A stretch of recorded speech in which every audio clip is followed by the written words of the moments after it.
Hello and welcome to Conversations with Keys. We're having another show, and today we're going to be talking about the placement of wind turbines here in the Plymouth and Barnstable District. My name is Tom Keys. I'm running for the State Senate.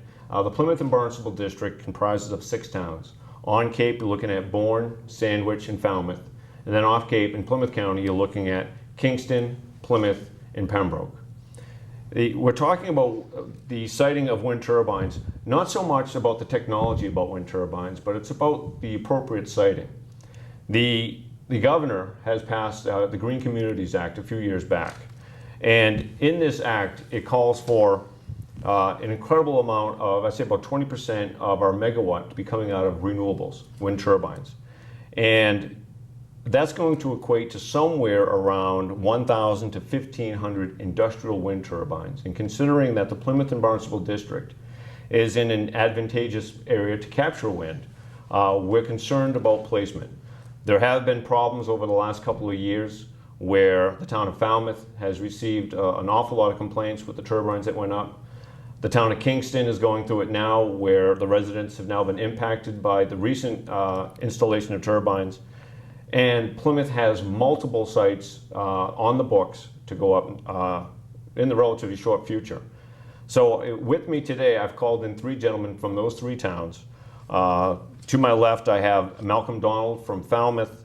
I also have Tim Dwyer from the town of Kingston, and Kearney from the town of Plymouth. And we're kind of billing this as the past, the present, and the future. Because Falmouth has gone through so much, Kingston's going through it now, and Plymouth is right now looking at multiple wind turbine projects.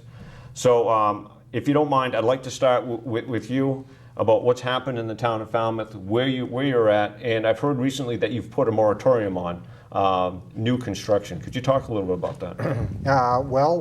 The planning board is coming up with a bylaw to govern wind turbines. And it has put on a moratorium to stop all wind turbine development until they can get their wind turbine in effect.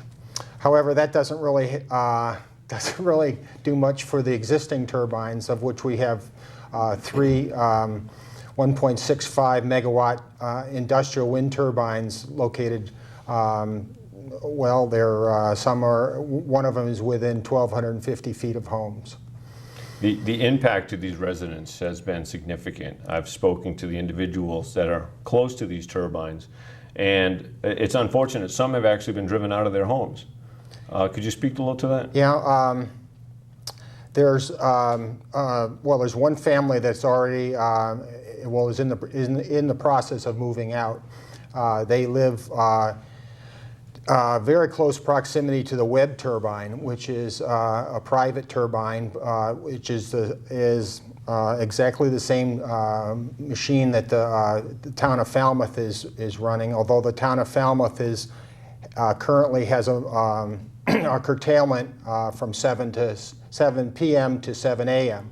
However, the Webb turbine, there's no curtailment at all, and these people are having low-level infrasound from that turbine, and it's inside their home. It's just amplifying the noise, and it's just driving them crazy. So more than, this isn't a NIMBY issue, not in my backyard. This is about personal private property rights and health effects. Absolutely. People are receiving some really adverse effects from these turbines, and a lot of it we're not fully understanding really what the problems are. The studies are ongoing. We know what the symptoms are, but we need to really understand what is the cause and effect of some of these problems. And is that going to be part of this moratorium with the planning board, that they're going to have a firm study plan before new projects are put forward? The planning board really isn't getting involved in that regard, but the Board of Health has had a public hearing at which 47 neighbors of the Falmouth wind turbines testified as to their adverse health impacts from these machines. And the The board has gone to the State Department of Public Health and asked for their assistance because the board has considered taking emergency action with these wind turbines. So, you know, the state, you know, is dragging its feet. Well, we have a governor who's wants to put, as you said, 1,100 wind turbines. Build them. So I mean, you know, they're not. The state isn't particularly interested in helping us out Well, to a great extent. This is a relatively new phenomena here in the United States. I mean, there hasn't been a lot of these built over the last couple of decades, as opposed to Europe, who's really been doing a lot of work with wind, and they're now moving towards making sure wind turbines are 1.25 miles away from human habitation. And that's a problem for an area like Massachusetts, where we are very closely clustered neighborhoods.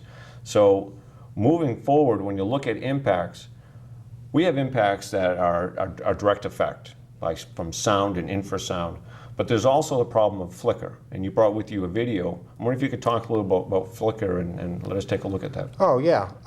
Well, flicker is the result of the sun coming up behind or going down behind a wind turbine, and the blades of the turbine get in front of the sun, and it creates a strobe effect.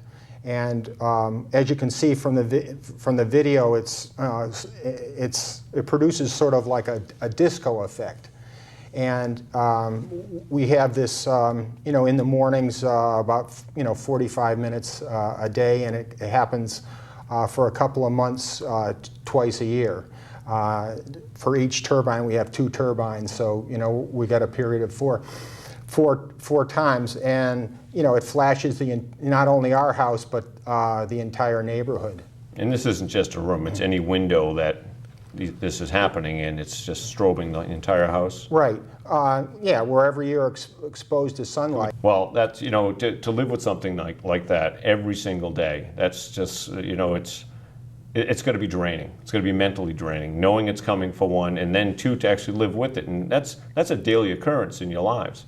So that's an impact that I think really can't be understood unless you've really seen it. And to see that video just as a short bit, that's one thing, but I can only imagine having to deal with it for that many hours throughout your lives on a constant, daily, weekly basis, and knowing it's not going to go away. Well, more importantly, I mean that's something you can live with. It's annoying, but more importantly are the severe health impacts.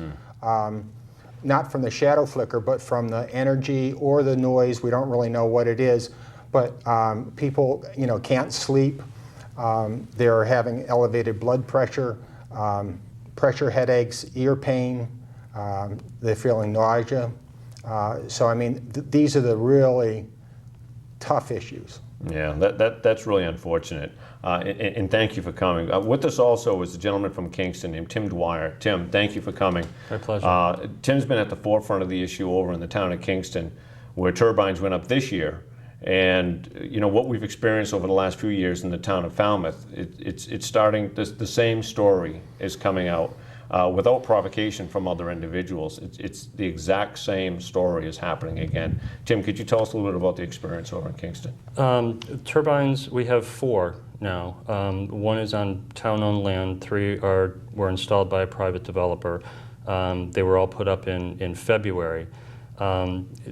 Basically, the process in Kingston started with town meeting in 2010, when the town adopted itself as a green energy community.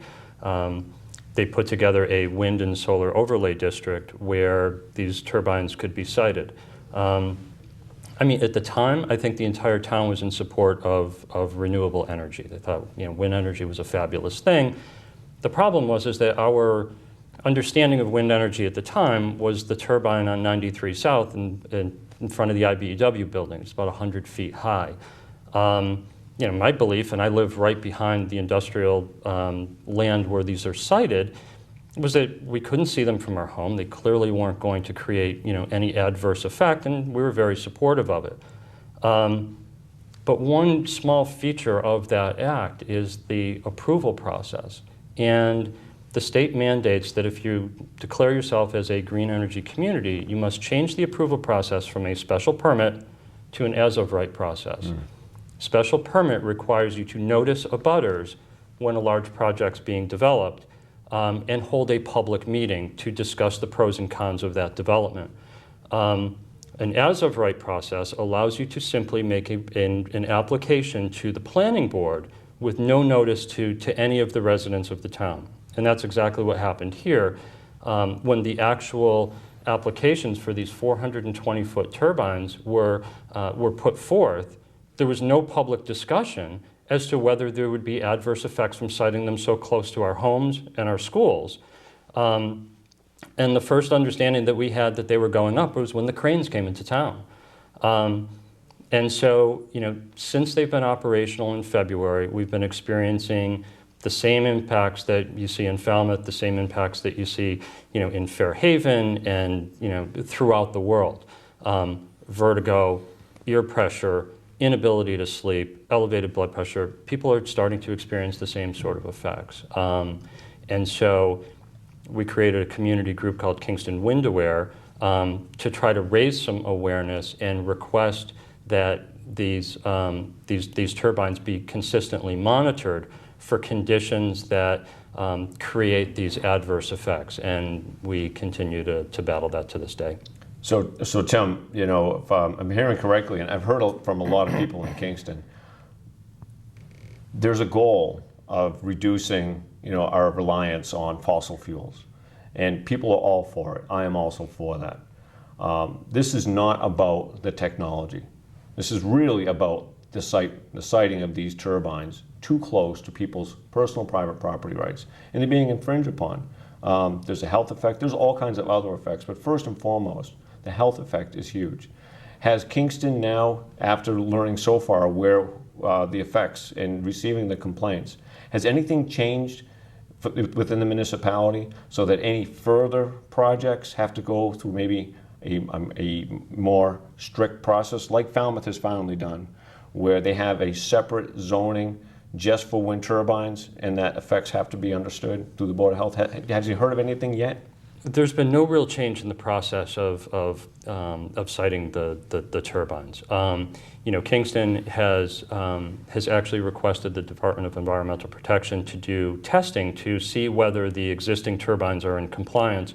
The DEP has declined to perform that testing and has suggested that the CEC, an entity that was created effectively to advance wind energy in the state, to perform that testing.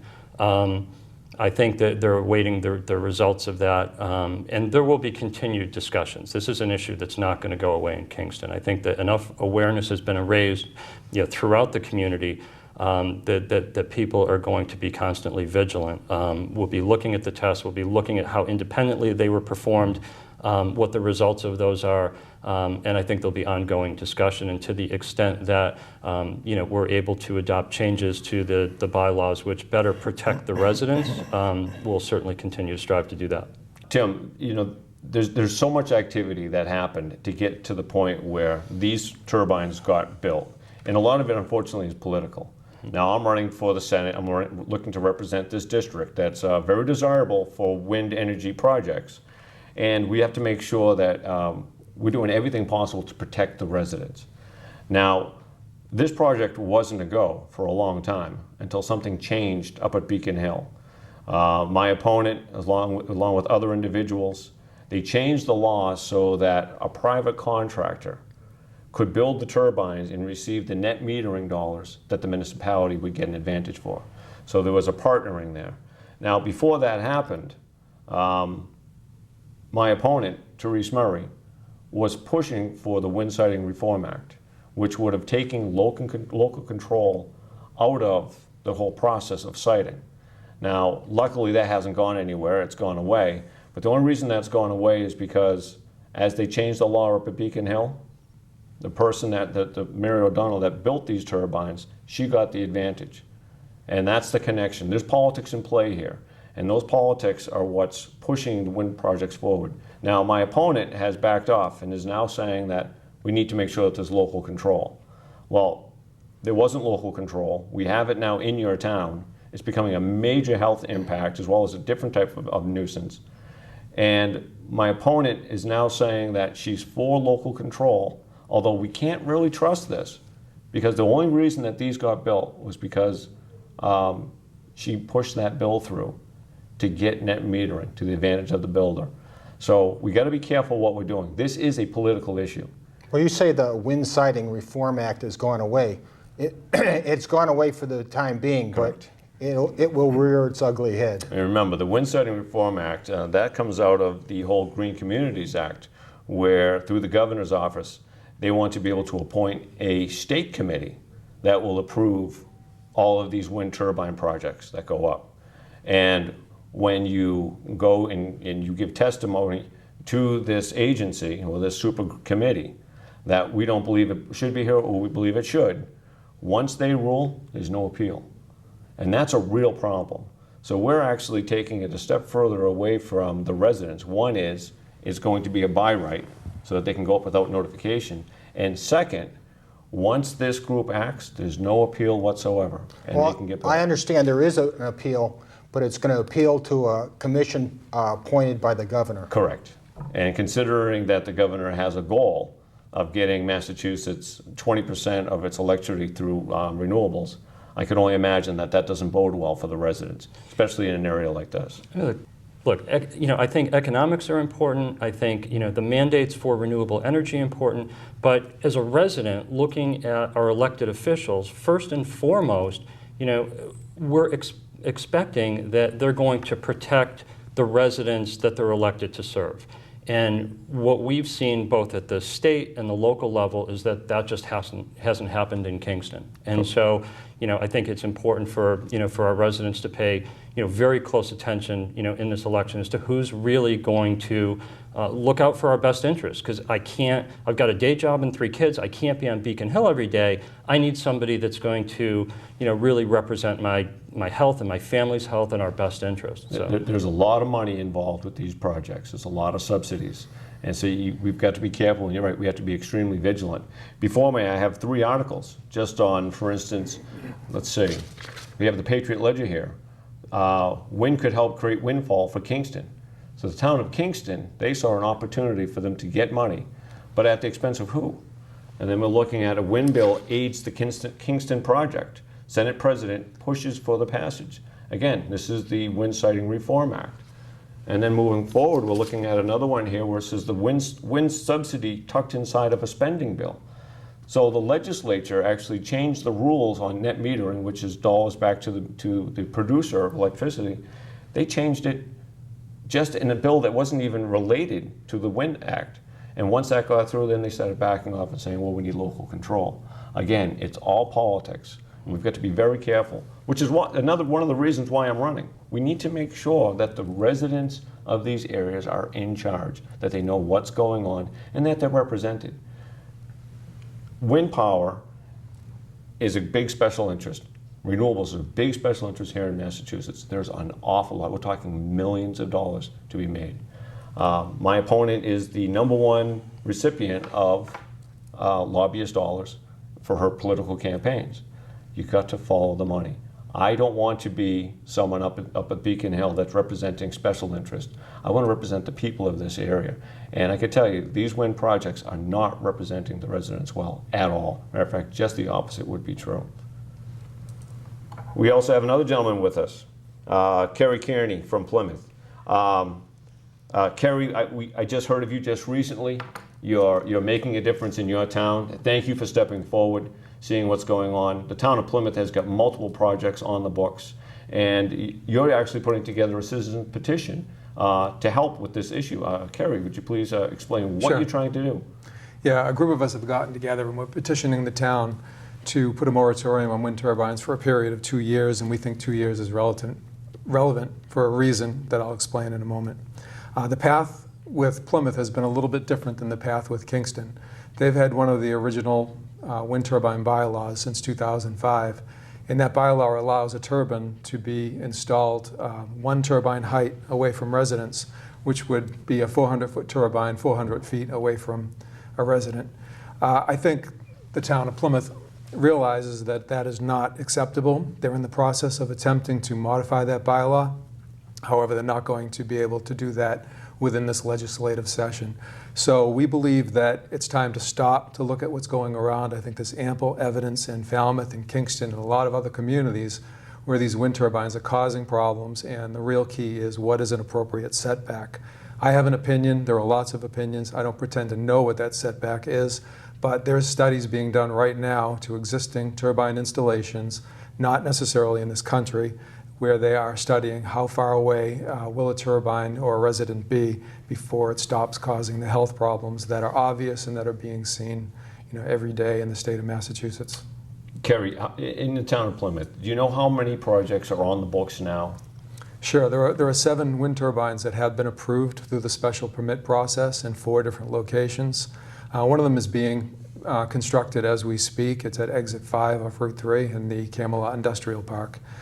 There are 4 in West Plymouth, or South Plymouth rather, that are in litigation right now, and there's one on Hedges Pond Road in South Plymouth that's in litigation. There's also one within a shopping district that is not under litigation, but there's been no process to move that forward yet. Okay. Anyone that's living near large tracts of land, they should be really nervous or be paying attention to this wind turbine issue. Because Absolutely. where there's large tract land, that's where people are looking at the potential of putting these up with huge subsidies. Remember, if you're a landowner and there's nothing you can do with your land, for instance in Kingston, it was a gravel pit, not a lot could happen. Here's an opportunity to receive big subsidies from the manufacturers and from the government to get this project moving forward. There's an incentive for people with large tracts to put these up, a big incentive. So everyone should be really vigilant about what's going on. But remember, people aren't building these on their own. They're building it because there's money available. And just in the United States alone, right now, there's just over 14,000 abandoned wind turbines in this country that are sitting because the subsidies have run out. They can't maintain them. The warranties run out. The manufacturer goes out of business and goes into a different name, so the warranties are null and void. 14,000 wind turbines. These are large projects. These are large installations that can't be maintained. What happens when people walk away from a large industrial wind turbine? Well, Who's stuck with it? Well, you're seeing that in Portsmouth, Rhode Island. Their wind turbine has just come out of warranty, and I think they've had a gearbox failure. They're looking at a $2 million repair, and the town is broke. So, what's going to happen there? Who's on the hook to repair it?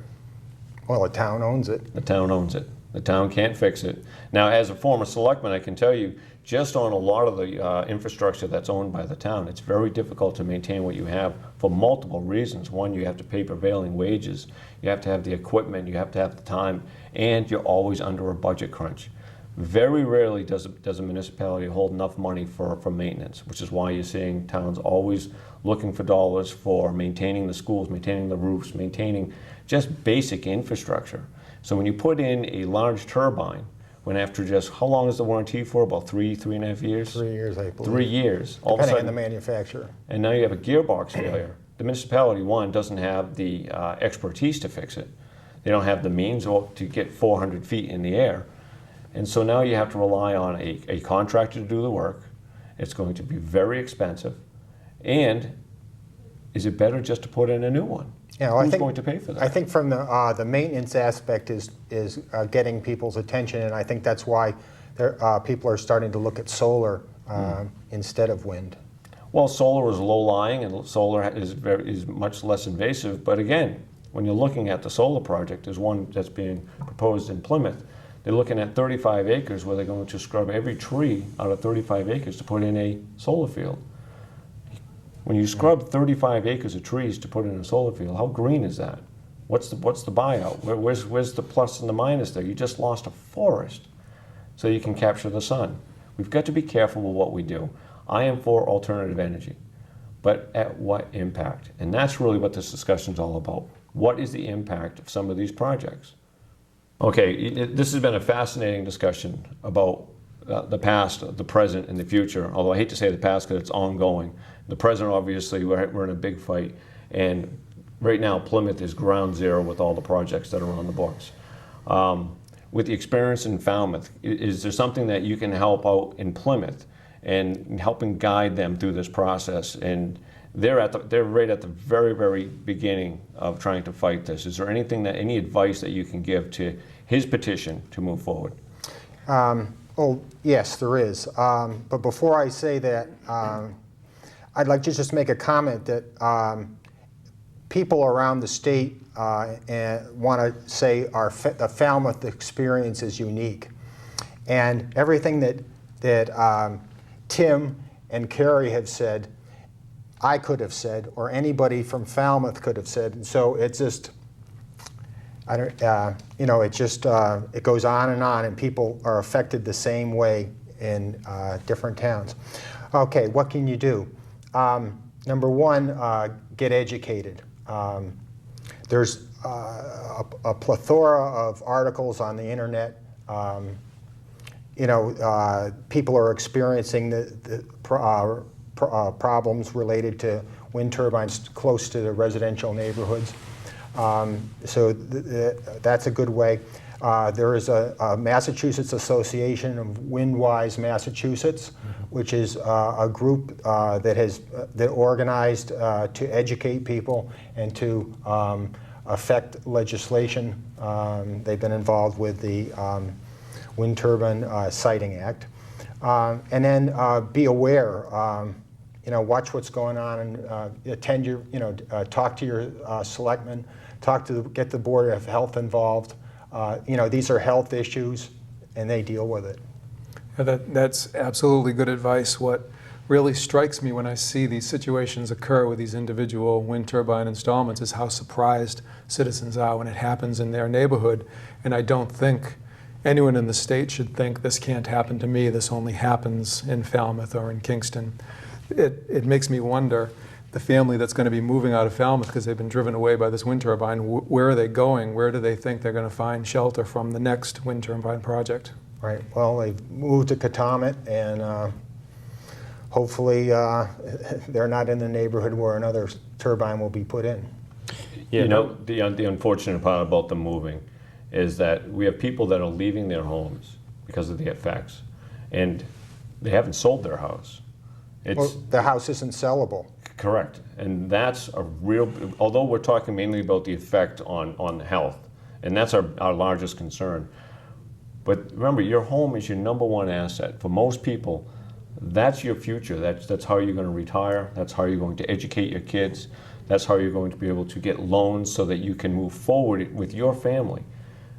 The value of these homes that are directly affected by these turbines, we don't know just yet what the impact on valuation is, but we do know that they're not selling. And anyone looking for a home in a certain bracket, I can only imagine they're going to pick one without these effects as opposed to the one that is affected. And that's a major problem.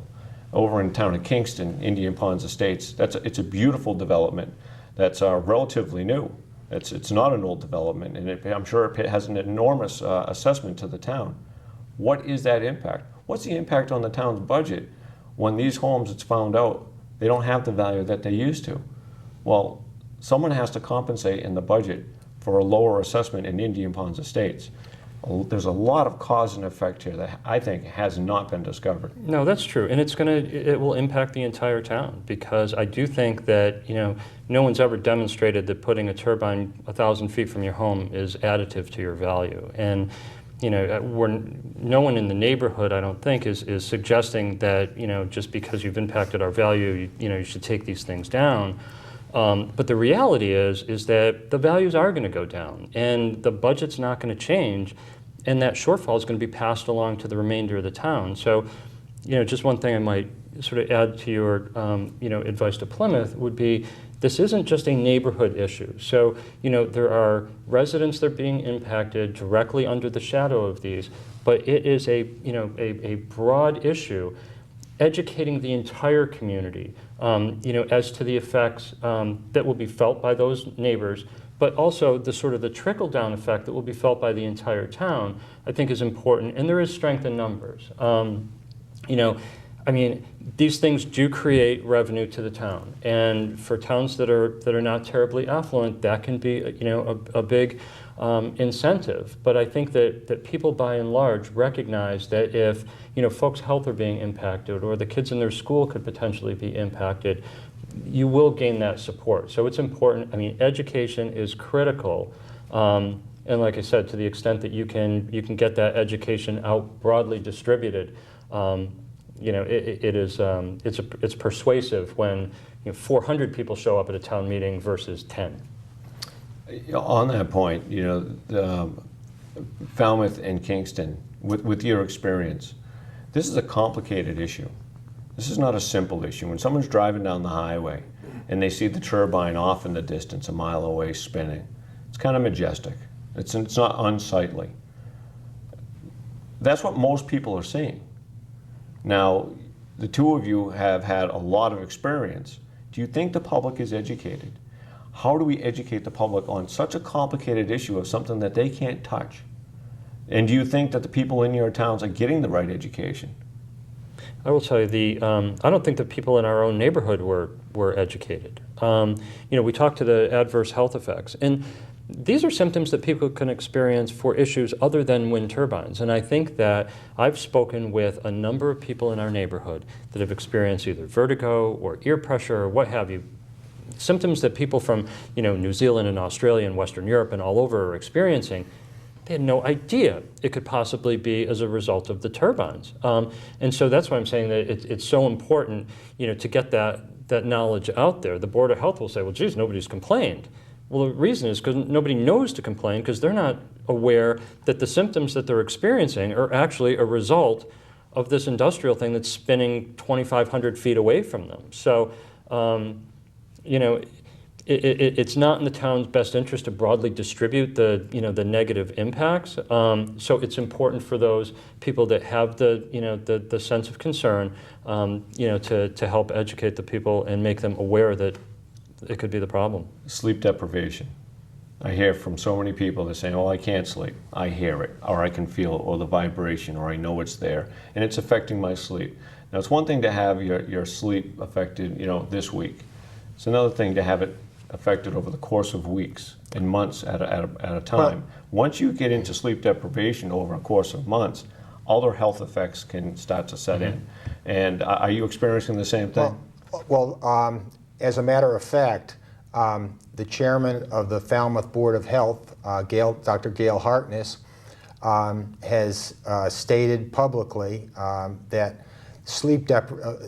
she has cited publicly that sleep deprivation causes cancer, and this is this significantly influenced her opinion of the effect that these turbines are having on neighbors in Falmouth. So there are other complaints of sleep deprivation that are happening in Falmouth. Those have been recorded. Oh, absolutely. That's the #1 issue. So sleep deprivation is #1, and we know sleep deprivation has an incredible effect on other health issues. How do you even start to record that? Because remember, like you just said, here's a person that now has an anxiety problem. Well, anxiety didn't come from the wind turbine. Anxiety probably came from the past year of not having sufficient sleep. And one thing just to keep in mind as far as the sleep deprivation goes is that a noise in the afternoon when you're in your backyard playing with your kids is very different than a noise in your bedroom at night when you're focused on going to sleep. I've been woken up, a couple of times. I'm fortunate in our area of the neighborhood, the turbines are really not that loud. But under certain wind conditions and precipitation levels, they can get quite loud. But it doesn't take that much to wake you out of a sound sleep, and the constant sort of droning that occurs, it doesn't take that much to prevent you from going back to sleep. So for those neighbors that are presented with this on a nightly basis, easy to dismiss when you drive by in the middle of the day and you hear the noise and go, that's not bad. The road or the train or whatever is louder than that. But the constant pressure of that night in and night out. I can't imagine. I mean, there are people in the Leland Street area of Kingston that are forced to sleep in their basement because they literally can't sleep in the regular structure of their home. It's just too loud. They can't get to sleep. Nobody should be forced to put up with that. That's an incredible story. I've been to multiple meetings, as well as meeting with an awful lot of people that are affected both in Falmouth and Kingston, and there are passionate pleas for help. These aren't people that are saying, you know, I don't like having a wind turbine in my backyard, it's unsightly. These are passionate pleas. I mean, they're crying, they're breaking down as they talk to you. This is a real problem. Well, the other thing that Tim has just kind of alluded to is it's the sound from a wind turbine. It's the characteristics of that sound. You know, it's not just like a highway where it's all this white noise, but it's a sound that gets your attention. And I think that's a large part of this sleep deprivation and sleep disturbance is you can't get this sound out of your, you know, it just keeps, it's sort of like a police siren, yeah. And you know, a siren is designed to get your attention, and these wind turbines do it. So sleep deprivation has become a major part of this problem. And so if there's any advice to the people of Plymouth, it's beware. It's not about what the impact directly from the wind turbine is. It's a long-term exposure issue, more than probably anything, for the health effects. Would that be an appropriate statement from your experience? Yes. Well, I think that's all really great advice. This will be the first time in Plymouth where the conversation has at least flipped around to should we do this. Up until now, it's been yes, let's do this, and individual battles with individual wind turbines, and I think we need to have the conversation. I think you're right. Well, thank you, gentlemen. This has been a very valuable discussion. We're going to make sure that this show gets broadcast in all 6 towns on your cable access. It's also going to be on my campaign website, which is votekeys.com. But also, SCTV has video on demand on their website. You can also go there. This issue is not going away. We're actually at an early stage of wind development in Massachusetts. My opponent has been on the wrong side of this issue. Therese Murray should have been there for the town of Falmouth to protect the residents. She should have been there for the town of Kingston to protect the residents. These have been pushed through political pressure, as well as individual towns receiving finances without understanding the direct impacts. I'm looking to be there for the town of Plymouth. You have major projects that are on the books. I want to make sure that the residents of Plymouth are well represented. Enough of the special interest being represented. My opponent has received more special interest dollars in her campaign than any other official in Massachusetts. So again, I want to make sure that the people of Plymouth don't have to go through what, unfortunately, the people of Falmouth and Kingston are currently going through.